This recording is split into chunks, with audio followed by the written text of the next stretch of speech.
I started now getting those out-of-body experiences, especially at night. I found myself in front of Satan. Whoa. I was seeing demons now for the first time in real life. How would you know these are demons if you saw them? By the way they look, because they were just pale, like I would describe maybe this color. Yes, they're in ranks. Now the demons are like the servants, the slaves. Now when they see a human being, it's like they all want to come and touch and see you and me. By then I'm scared, I'm screaming for my life.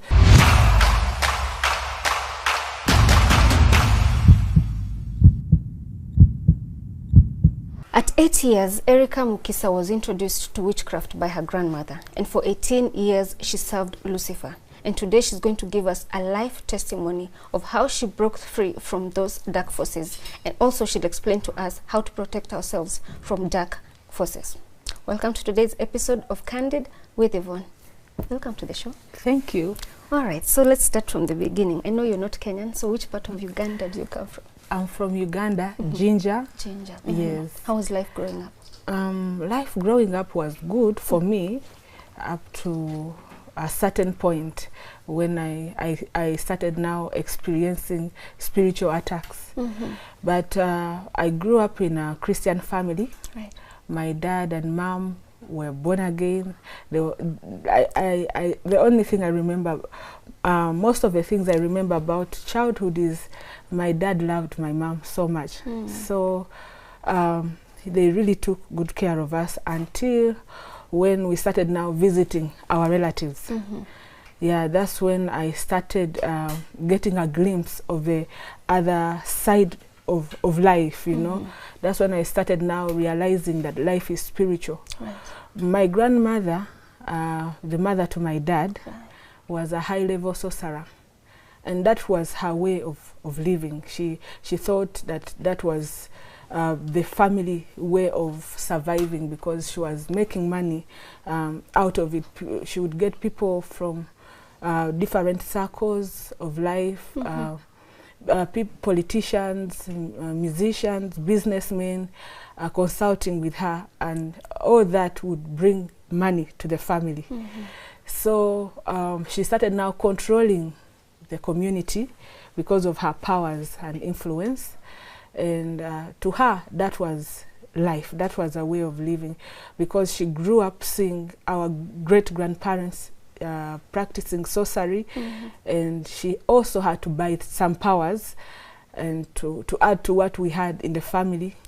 Yeah, so that was her way of living. When you're saying controlling the community, yeah, what do you mean? I think, I don't know how, if here in Kenya people have heard of rainmakers, like people who, like when somebody is going to have a concert, there are some people they have to consult so that on that day it doesn't rain. So my grandmother was that kind of person who people would consult, because if they were going to stage, let's say, a show in our area and she has not been consulted, that day it would rain. So people used to take sacrifices to her. They used to take money, businesses. If a person wanted to have influence in that area, they had to be in good terms with her. Yeah. Wow. So for her, that was the way of living that she knew. And being her only granddaughter, she wanted me to inherit after her. So my dad rebelled against my grandmother when he was about 18, because he got saved that time. And according to my grandmother, my dad was like a prodigal son, because he rejected the family witchcraft. Now, she knew very well that my father had an idea of what she was involving herself into, and he never wanted me to be part of it. So, because I had to visit her during holidays, she started the process of initiating me from when I was young. So the time I got to know that my grandmother is initiating me into her witchcraft is when she took me to a graveyard. And on that graveyard, she introduced me to the ancestors, ancestral spirits, like she started naming the lineage. I'm so and so, daughter of so and so, you know. So I brought my granddaughter so that when I die, you work with her, just like you've worked with me. How old were you at this time? That time I was 8. So now, that's when it dawned that, hey, grandmother is deep, because I was hearing voices from the grave. And it was at a point where I could not do anything. I was now helpless because she had already been initiating me. So now this opened up my life to astral projection. What does that mean? It means a person getting out of their body and being sent for missions, because we are spirit beings in as much as we are in our bodies. So I started now getting those out of body experiences, especially at night. And as a child, it opened my life up to fear. I was always scared of everything. And it started now affecting my performance, because I used to perform very well in class. But now, because of that, I started falling sick all the time. I was very frightened of everything. Then my habits also in class changed to a point that even the teachers were scared of disciplining me. Why? Is because if they punished me in case I did something wrong, I would attack them at night. Oh Lord, would they know it's you? They would see me and they think they are dreaming. Like for example, I hit a teacher at night. She beat me in class. I beat her in her sleep. She woke up, the eye was swollen. And you know, there's no way you can explain to another teacher that my eye is swollen because of my student. They'll say, you have something against that student. Right. Yeah, so it happened like that. So now, because now teachers were afraid of disciplining me, I was experiencing different changes in my body. I was afraid of things. I would just be in a room and start screaming, and my parents come and I'm telling them some things I was able to see, and they don't understand it, because many Christians don't understand that life, actually not only Christians, but people don't understand that life is spiritual. Yeah. So my mom started counseling me. They started, they didn't know much of spiritual warfare by then. Yeah, so until I was 11, I started doing things that are beyond my age. For example, going to schools and asking for, like, I went to a certain school and I spoke to the headmistress and I requested her to allow me join the school without my parents. And that's the school I had been wanting to go to. At 11? Yes. So when I convinced her, she requested me to invite my parents to the school, Victoria Nile Primary School, and then I joined. Yeah, but people were wondering the things I was doing. They were not for a child.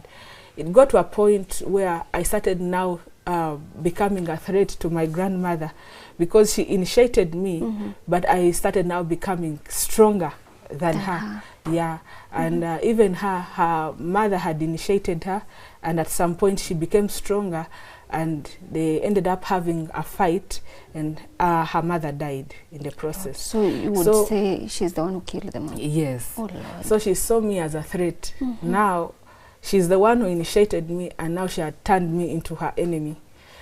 So my life became worse because I was sickly, until when that time when I joined that school, I went for holidays at my auntie's place. My dad has a sister.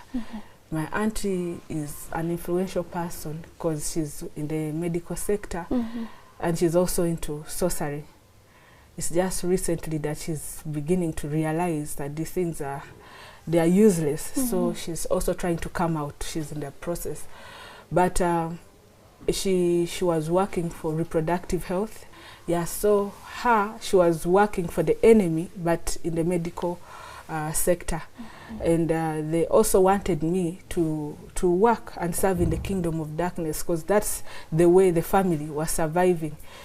I was supposed to she wanted to connect me with some big organization so that we promote a certain agenda.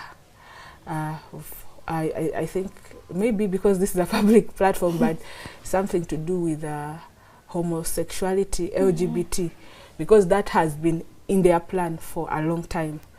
So, and my aunt was looking at me. She wanted me to study, and then she would connect me because she had the connections.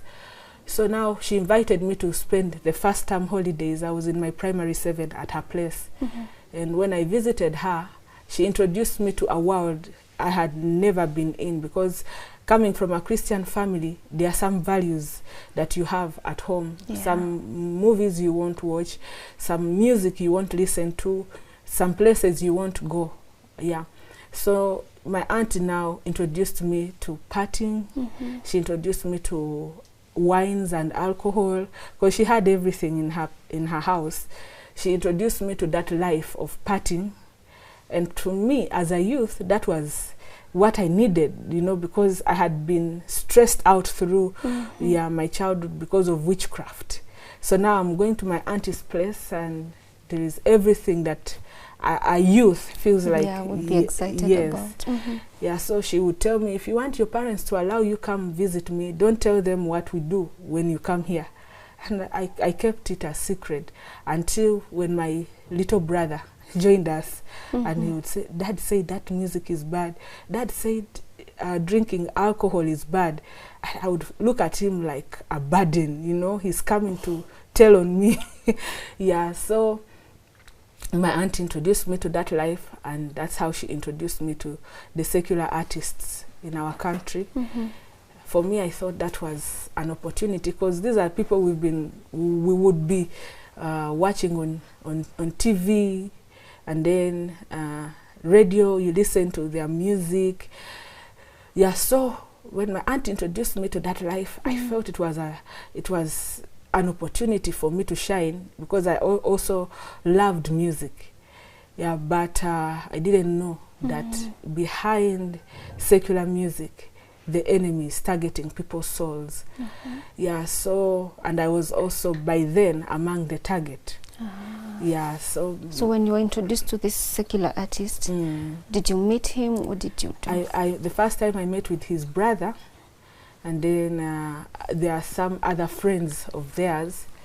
But me, because I loved this musician, I loved his music, by then he was trending. I longed to one day see him, until when we left my auntie's place, we went back home.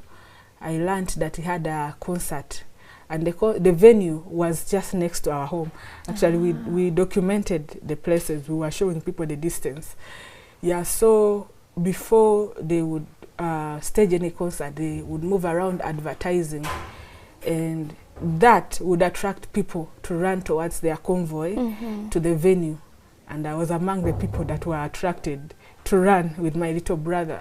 It was against my parents' will, because they would always tell us not to follow strangers. But because people were running after the convoy, we were also tempted too. But we got to a place called St. Jude, and at that place, at that particular spot, is where I met that musician and his brother with their group. They had like 3 vehicles parked, and people were fighting to see him, because after he sang, he sat in his vehicle, and people were just, the crowd was, you know, gathering. And I managed to pull through the crowd. I wanted to see the musician and go back home, because I knew there was no way my parents are going to allow me to go to the concert. And what made it easier for me is I knew the brother. We had met through my auntie. So in the process of excitement, I felt, you know, like I used to astral project. I would get out of my body and come back into my body. This time, the experience was different. I just felt myself getting out of me, but I did not know how to explain, because I was feeling like now I'm getting into a trap. Oh. Yes, and I was holding my brother's hand, like, so, you know, like when you're scared. Yeah. Yeah. And then to make matters worse, we were pushed, you know, as the crowd is struggling. Yeah. And I go to the car. Getting to the car, instead of seeing this musician that I had gone to see, I was seeing myself inside the car with the musician. And then I'm standing out here, I'm looking at myself and my brother, and I'm wondering what's happening to me. Yeah. Yeah, so as I was still in that situation of wondering, this musician gets out through the open roof, and he tells me to enter the car with my brother. And my brother is holding my hand. He's like, no, don't. You don't have to enter this man's car. We don't know him. Daddy said don't enter a stranger's car. But because now my life is in bondage, everything they tell me to do, I do. Yeah, so from there we were struggling. We had a caretaker, someone who was taking care of us. She came, but even if she came for my body, my soul had already been caged. To a point that when we went home, physically, I fainted, but my soul was understanding everything, because we even passed by home. We went to Lake Victoria with this musician. Now, him physically, the first initiation was with my soul. Then later, I started now working with them, knowing what we were doing, because what the enemy targets in a person is the soul, because the soul, it has the mind, the emotions, the will, the intellect is in this. Everything we do comes from within us. Yes. Yeah, so now that's how we went to Lake Victoria. We went through the golf course. I've tried to document some of these things. Yeah, so we went through the golf course, and we went to a certain island on that River Nile. Yeah. And around that place is they show where John Speak stood and discovered. Is it River Nile or Lake Victoria? Something like yeah. So that is the place where we went. So what happened when you got there? When we got there, to my surprise, I thought maybe what I had seen was enough, but I didn't know that I was now going deeper. You know, when we read the Bible, we read about Satan, we read about God, people just take things lightly.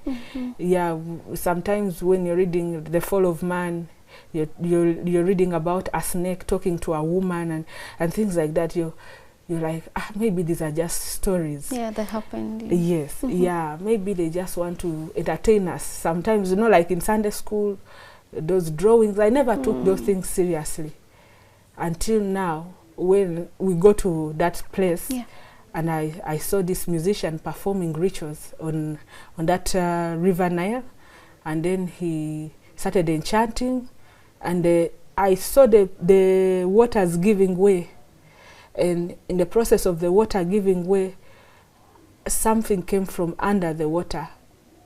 Later, I realized it was fish. The size of that fish, I could say it swallows like about 15 people. Whoa. That's the size, yeah.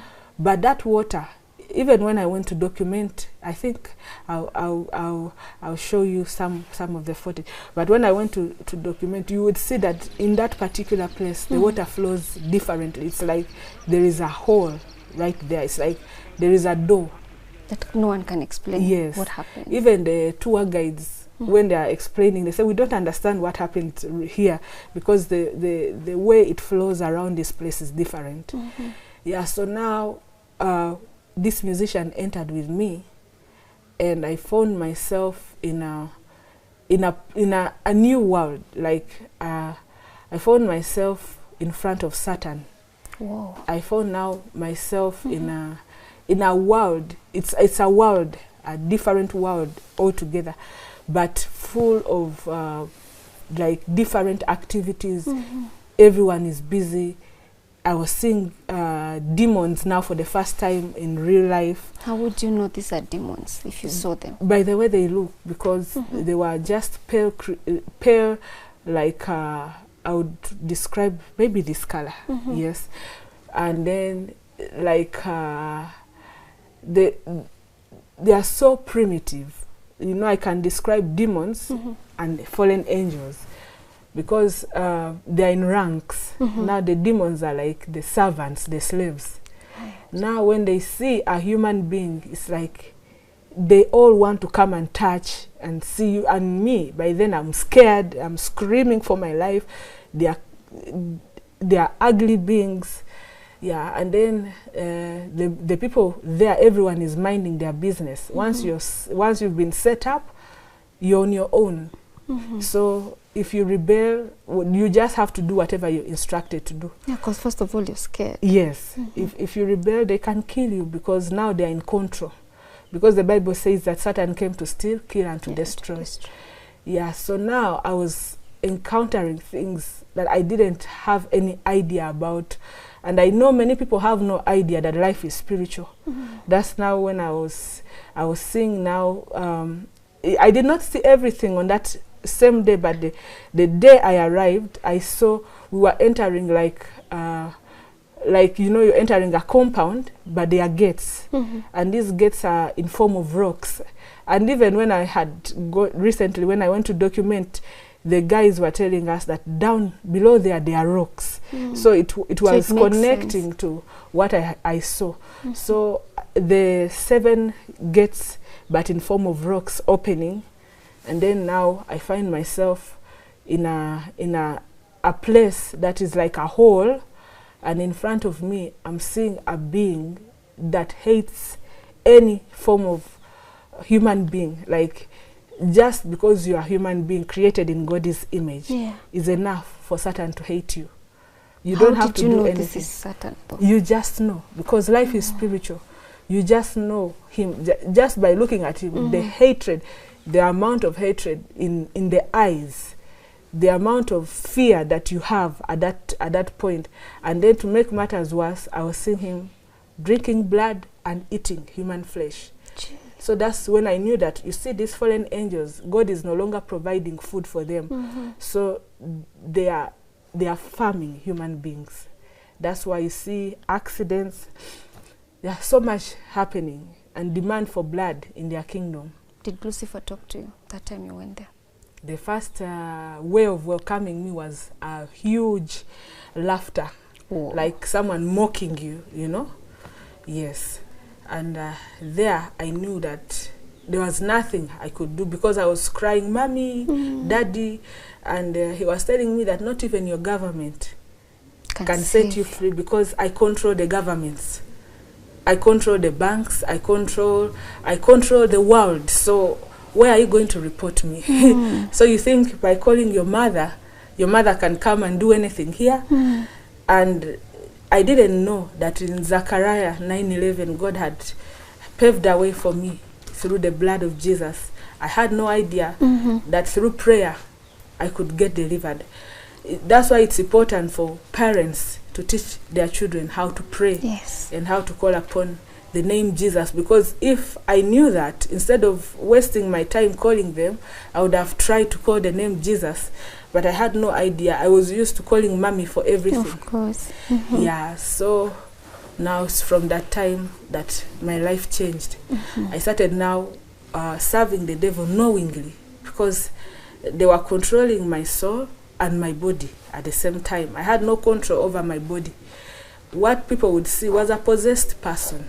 And you didn't know that you were possessed at that point? I knew now. I knew that I was possessed. Were you willing to leave this at that point? I would love to. At that point, I would have loved to get out. But now, I was no longer in control of myself. And what people would see is me hanging out with these celebrities. And they would see me, you know, in those concerts. They would see me performing for telecom companies. They would see me, you know, do things, but they wouldn't know that I was being controlled and I was serving the enemy until when I was 18. Yeah, so from 11 to 18. Before you tell us how you got set free, you're telling me that you were serving the enemy. What roles were you given? Now, because the time they initiated me, I was young. I started by initiating students in schools. Yeah, then I started now working for some companies on promotions. Yes, we would promote products for companies that have signed with the enemy. Yeah, and then especially me, I wanted to work with telecom companies. Yeah. So now I started now partying with these secular artists, influencing the youth to go to clubs, do all those kinds of things, take people's money. Like, for example, if you went with your friends to club and there's this gentleman who's like coming to pose like he has money, we would make sure he goes back without anything. Because first of all, I was using witchcraft. So a person maybe got some salary and then he enters club. Before he realizes he's out of club, he has no shoes, he has nothing. And he doesn't know how it happened, because by the time you go to work for a month and then you earn, you're brilliant enough to protect yourself. But all the things that happen, most of them that happen in clubs, people don't know that there are people who are using witchcraft. Wow. Yeah, so the things we were doing were just to destroy people's lives, basically. And then initiate other people, especially men. It's very easy to initiate someone who is not in their right mind. How would you do that? Through drinks, through... If a man is lasting for you, it is very easy to steal their destiny, because what the enemy wants is to steal the destinies of people. He cannot create a life or a destiny, but he steals. And then a person works like a slave. You work so hard, and then another person comes at your place of work, that person is promoted. But you're working, and it's like nobody realizes. Recognizes you. Yeah, so many things, breaking families, because you would not interact with us and go back home in your right mind. You start now looking at your wife differently. Yeah. And you can't explain why you do. You can't explain why. You feel like now you want another kind of life. You don't want a settled life. You feel like settled life is boring. Yeah, so we would do so much, causing accidents. In fact, even in that documentary, I was showing people places where we would cause accidents. Were you part of it? Yeah, because now I knew what I was doing fully. So when my parents would take me to church, and whenever I would go to church and I feel like I have been drained, I don't have power anymore to serve in the kingdom of darkness, I had to do a sacrifice. And that sacrifice, I would just feel annoyed until when I see blood coming out of somebody. So now I would go and cause accidents. And some of them I would cause when my parents are seeing, but they wouldn't know that I was responsible. They would just say, we survived an accident. Oh, so you would cause an accident in a car? Not in a car. We would be just walking, and I just stand in a place, and they are calling me. It's like I'm not there. Responding. Yes, I'm not responding. You know, like you're in a trance. And then before they know, an accident. Yeah, and then they come and hold me. They think I'm maybe shocked because of what I have seen. But I know very well what I have been doing, because whenever I would see the blood coming out of the person, the spirits that were controlling my life would get empowered. Then I would be able to do whatever I've been assigned to do. Because now it's like I was walking on a remote. So how was your mom relating with you this time when you're actually just doing things in the spiritual realm? From the time I got initiated, my friendship with my mom cut off. We just became friends after my deliverance. Okay. Yeah, and it took time for the friendship to be cemented again. So it's safe to say you are a rebellious daughter at that point? Yes, I was prodigal. Wow. Yeah. So you're saying whenever you would go to church with your parents, you would feel drained. Is there a reason why that would be the case? I hated places where they were praying, you know, places where they were talking about God and condemning the enemy, and yeah. So you're saying I would prayer is feel important, uncomfortable. Yes. especially if you have to protect yourself against the dark forces. Yeah. Interesting. It's very important. Yeah. One thing that's very interesting about this is because you're revealing secrets of the enemy, which makes us at an advantage, because then we would know exactly what to do. With. Yes. Yeah. Wow. Well, that wraps up the part 1 of this story. When we come back, we will tell you exactly how she got liberated from the dark forces and how to protect yourself from these dark forces.